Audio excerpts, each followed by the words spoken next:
sahabat Eudema dimanapun Anda berada. Kembali lagi dalam bincang-bincang keluarga. Saat ini kita bersama dengan keluarga Bapak Valen.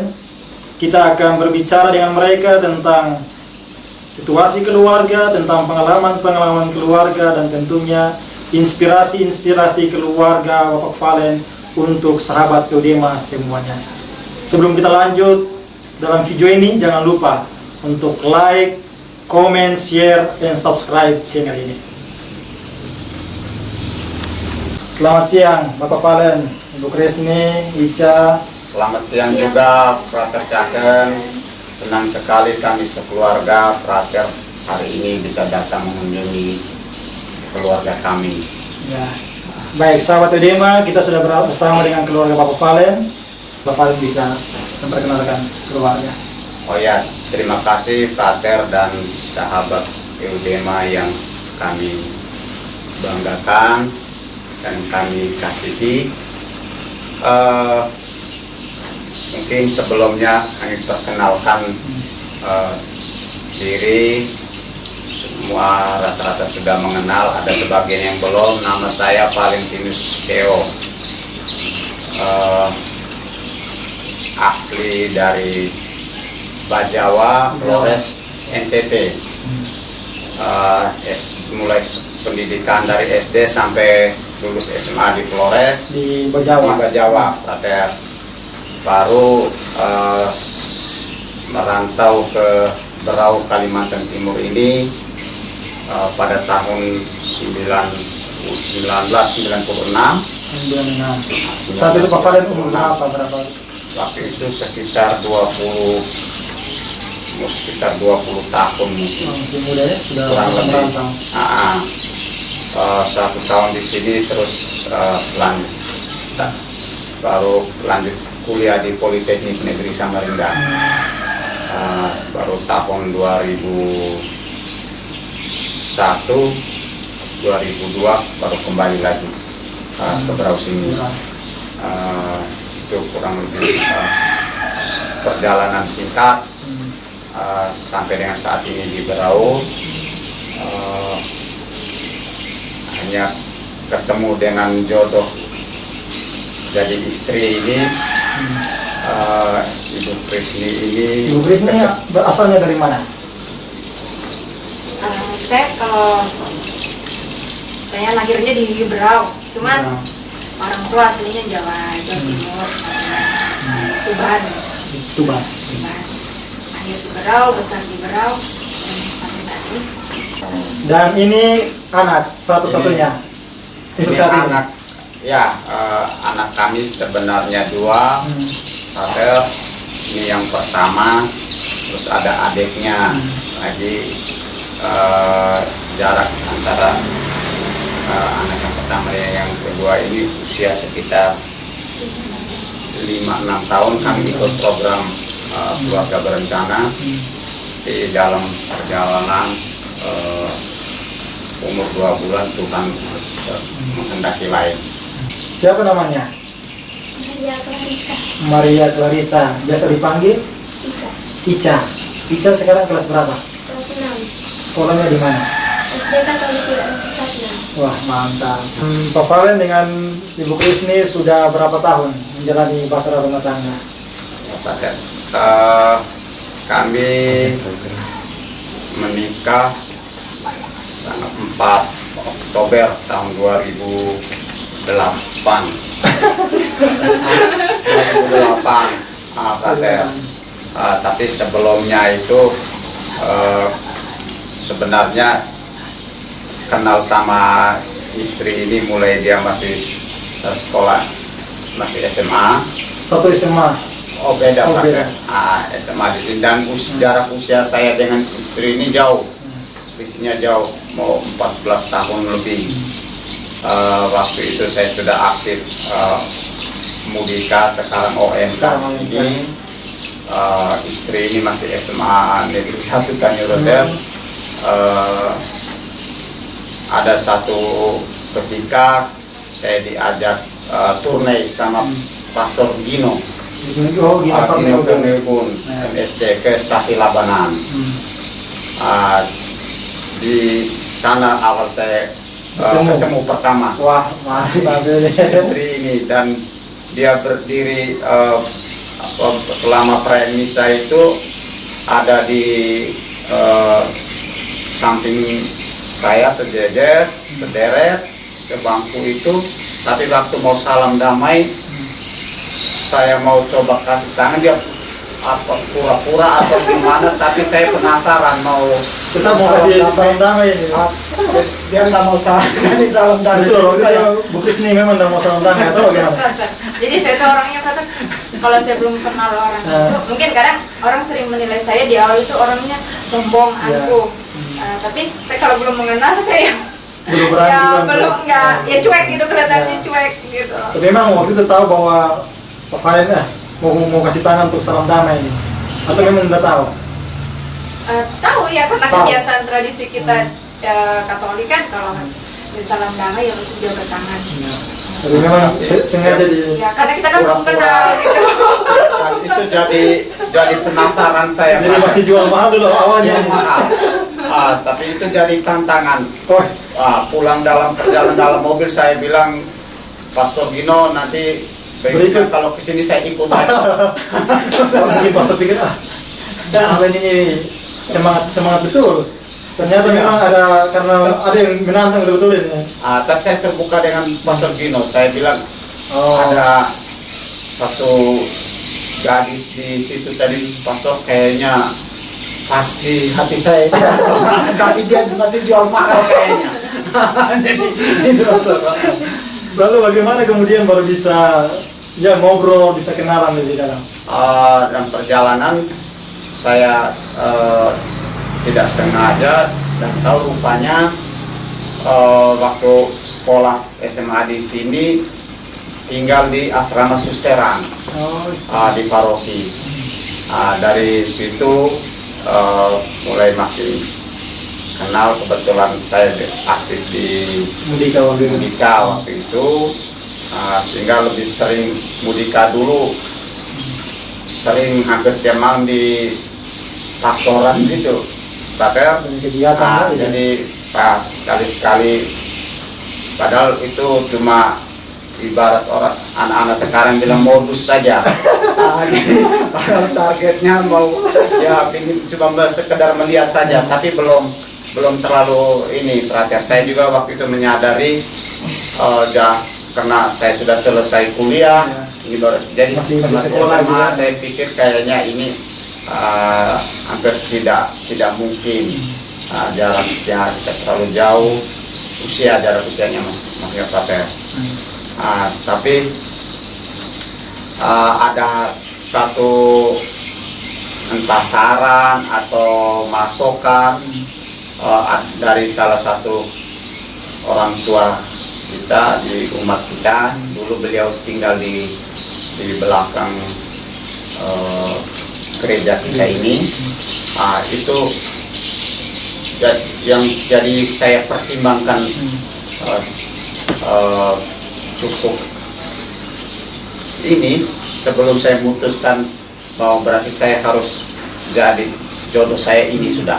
Itu dari Pak Yosef, dulu sering ada di panggil Opa Yosef Namang.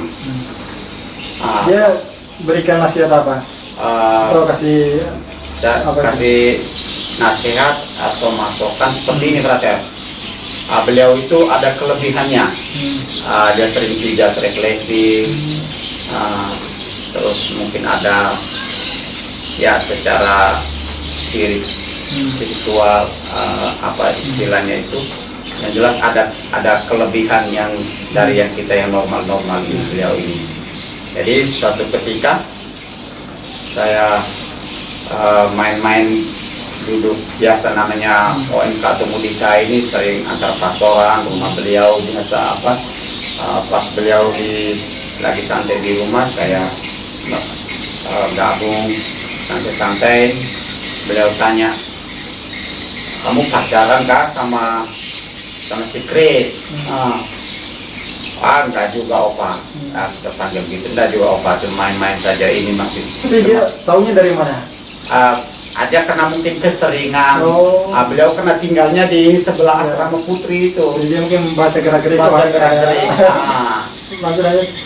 Jadi saya pikir nggak juga opa, itu masih anak-anak itu, kita ini sudah apa istilah sudah dewasa, sudah ajar usianya. Tapi beliau menyampaikan nggak apa-apa. Kalau saya melihat si Kris ini anaknya rezekinya bagus, rezekinya bagus, tapi terserah dari kamu saja, kamu yang akan menjalani. Ya saya ya namanya masih mudika atau apa, cuma dikira dianggap guyonan saja, tetapi sampai lalu saja. Tapi hal itu setiap hari atau makin kesini itu kok jadi ini terus dalam hati, apa benar ya, apalagi kita ini merantau, ya tentu pinginnya ya kita ingin kalaupun harus serius dan membina rumah tangga, ya kita ingin itu harapan yang idealis, normal, bahwa kita ingin rumah tangga kita itu ya bahagia, sejahtera seperti itu. Bahagia sejahtera ini ya memang kata orang materi bukan hal utama, yang penting perasaan dan spirit. Bahagia itu bahagia, betul. Tapi kadang hal manusiawi antara kebutuhan hidup keseharian untuk mempengaruhi spirit dia bahagia ini kan ada pengaruhnya, sehingga saya pikir ya mungkin kalau jodoh saya dengan ini ya bisa harapan menjadi keluarga yang ini itu paling keluarga bahagia sejahtera itu paling tidak terlalu sulit dalam perjuangannya seperti itu. Dan sambil juga mencoba mengalahkan perasaan yang selalu membuat agak pesimis, ya bukan ilfil, karena dari jarak usia tadi. Terus kebetulan saya waktu kuliah di Politeknik Negeri Samarinda, saya itu pelaksana mahasiswa, sehingga jangankan dengan anak SMA, menganggap adik tingkat saja egonya sebagai tingkat itu sangat ini sekali, apalagi senat ini gitu, senat. Ya kita senat, apalagi ini ketemu dengan anak SMA yang kita pikir masih anak ingusan ini, sehingga perasaan saya ini untuk mau coba ngeklik ini kayaknya masih belum terlalu Jadi nampaknya ada dua hal yang ini di satu sisi cukup berat, tapi di sisi lain cukup membahagiakan. Yang beratnya karena ya jarak usia. Tapi yang sisi lain perkataan dari Opa Yosef. Seperti itu, Prater. Lalu bagaimana pertama kali mulai beranikan diri untuk ya mengenal lebih dalam, bertanya dan sebagainya? Prater. Itu ya kadang sekali-sekali istri ini mau pulang ke Labanan hari Sabtu atau apa, dulu saya ada sebutnya saya pakai RX King racing, suaranya kencang itu, jadi saya memperhatikan waktu itu top sekali tuh RX King di situ. Masih dianggap top itu waktu itu Prater. Jadi itu saya coba sekali berani mengantar istri ini coba ke Labanan, ke rumah Labanan, coba bisa kenal dengan orang tua. Bu Kris sendiri dari pihak keluarga di Labanan, bagaimana waktu pertama mereka melihat bahwa Pak Valen mulai mengantar Bu Kris ke sana? Apa reaksi mereka atau apa perkataan-perkataan yang kemudian menjadi tantangan tersendiri lah bahkan bisa menjadi buah pikiran dari Bu Risni sendiri untuk nggak usah dekat lah dengan Pak Valen lah waktu itu? Kami kan 3 saudara kakak, 3 saudara, 1 cowok 2 cewek. Nah jadi bapak tuh memang dia punya impian keinginan anak ceweknya ini harus ikut jangan keluar, karena kami dulu di sana ya mayoritas kita minoritas kita minoritas banget. Jadi jangan, pokoknya harus ikut dia yang anak ceweknya. Jadi kalau yang cowok nggak terlalu ini. Jadi pada saat itu dia tanya-tanya Katolik, kita satu iman satu ini, malah justru saya yang di ini terus malah. Jadi ada dukungan juga Dari orang dari tuanya, Bapak. dari bapaknya sama Bapak dengan mama. Cuman di awal ya kakak saya memang kakak saya yang pertama kan cowok.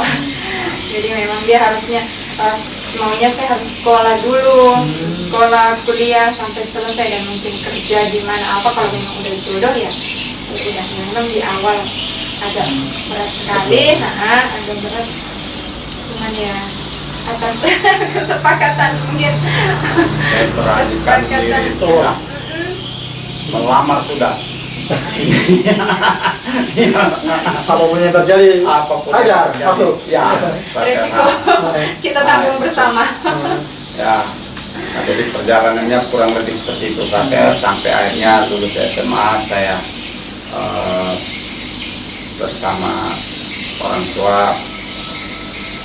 Bapak almarhum Bapak Markus Loko yang pergi melamar tunangan. Itu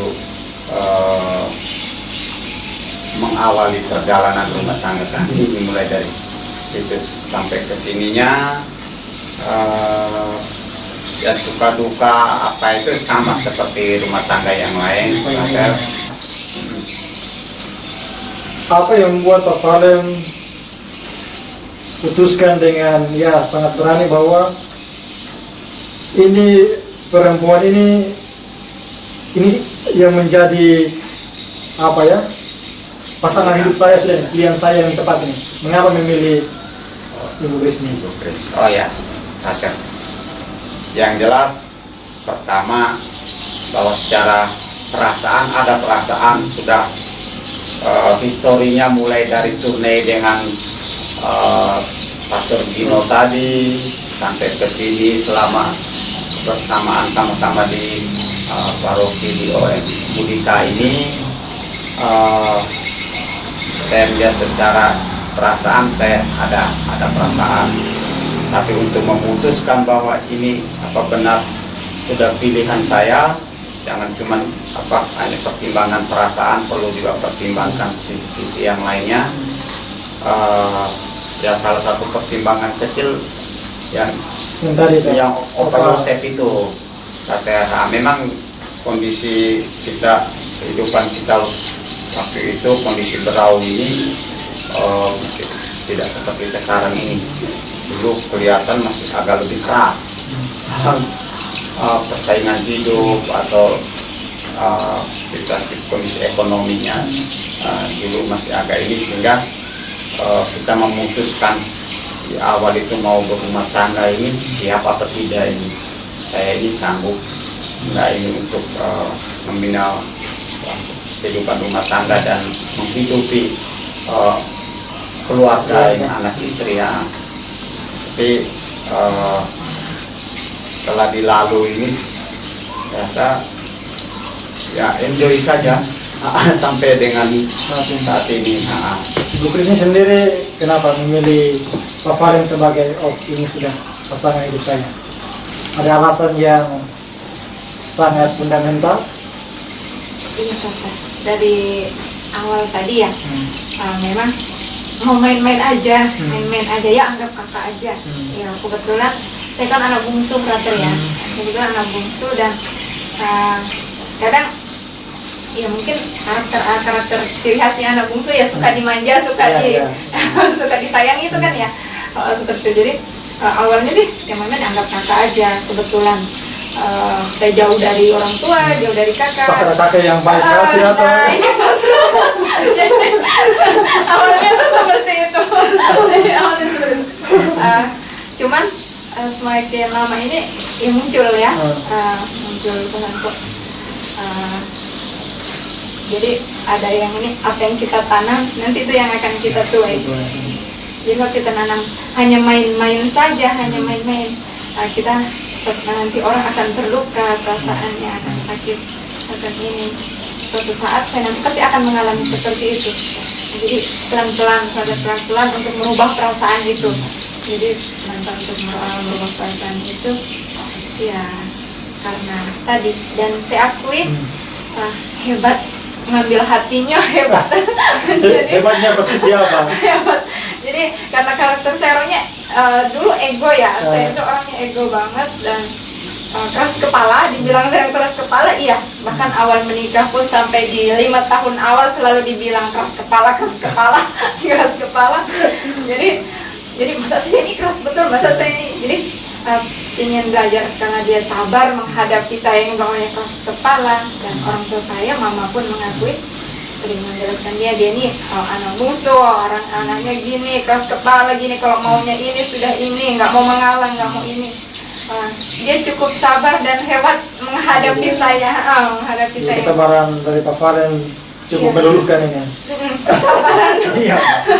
Kesabaran. Jadi salah satu saya belajar sabar juga dari dia, Pak. Mantap kita sebutan.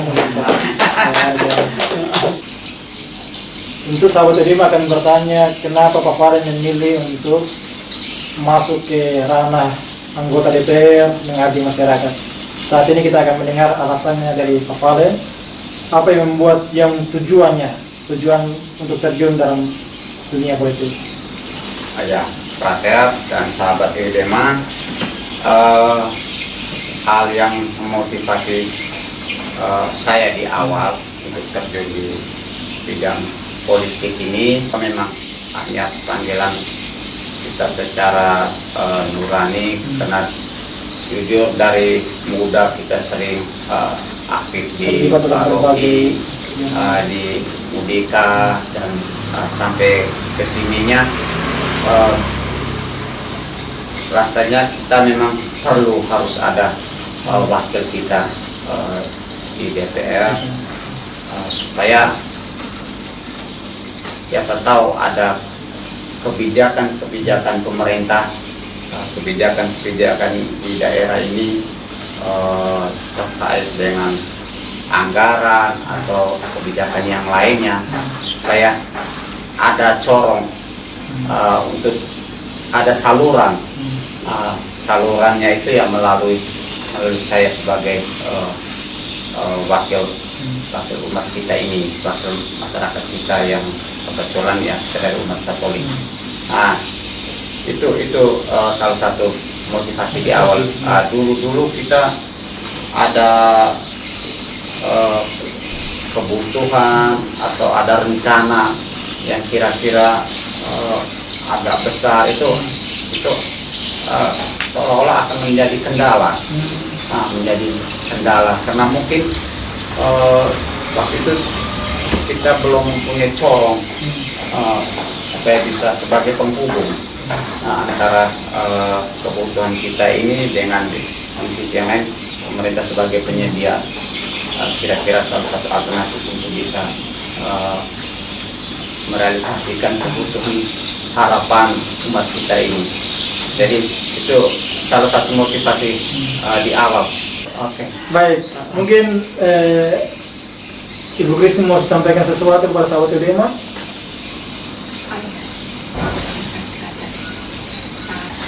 Jadi mungkin bisa jadi motivasi atau inspirasi,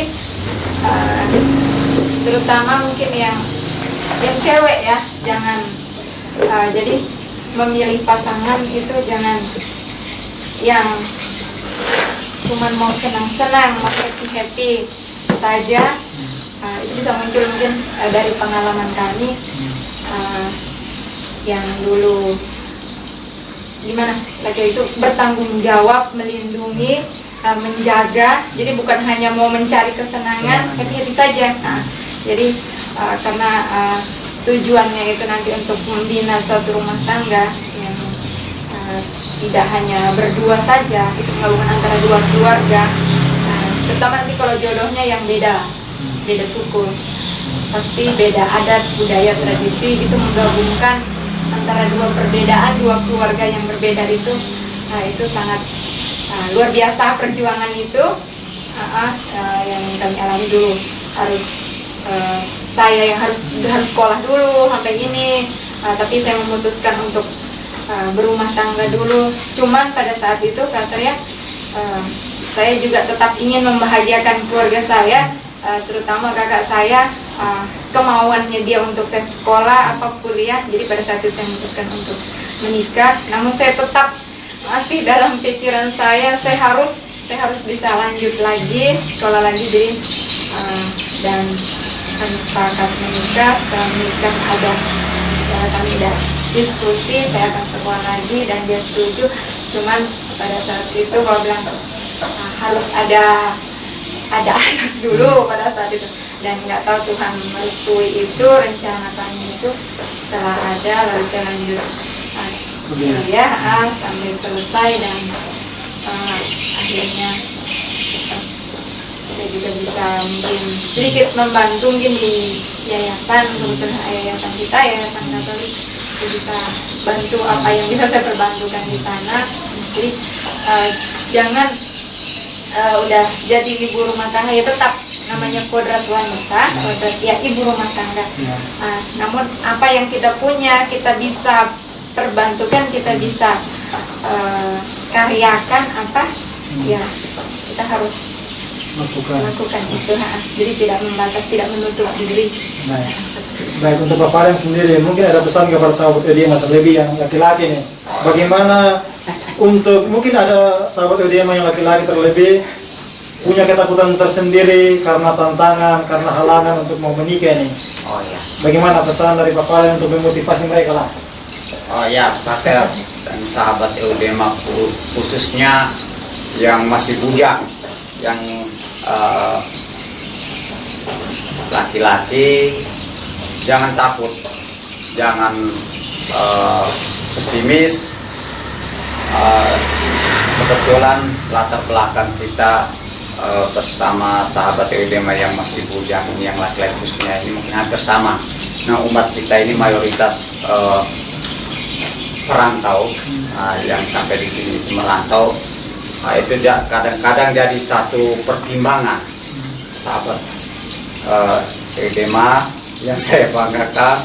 Jangan takut, kadang jadi pertimbangan karena kita perantau untuk memulai memutuskan untuk hidup berumah tangga itu, kadang pertimbangannya sanggup tidak saya bisa menghidupi keluarga, menghidupi anak istri.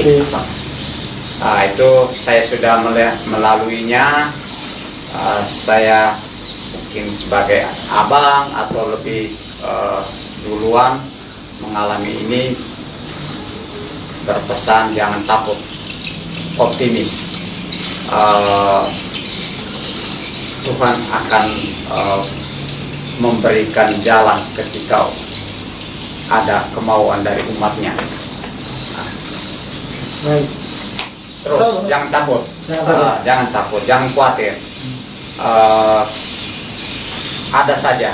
Kadang-kadang rezeki itu bisa melalui istri, bisa juga melalui anak. Dan rezeki itu kadang juga ada yang kita sadari, kadang tanpa kita sadari. Saya sudah mengalaminya itu dan saya bisa memberikan kesaksian. Seperti itu sahabat Eudema dan Praker yang kami banggakan. Baik, sekali lagi terima kasih banyak kepada Valen, Ica juga, kepada Ibu Krisni. Terima kasih karena sudah berbagi dengan sahabat Eudema semua. Semoga sahabat Eudema semua dapat menimba makna hidup, menimba inspirasi hidup dari keluarga Pak Valen. Sekali lagi terima kasih dan Sama-sama. salam sahabat Eudema. Salam sahabat Eudema.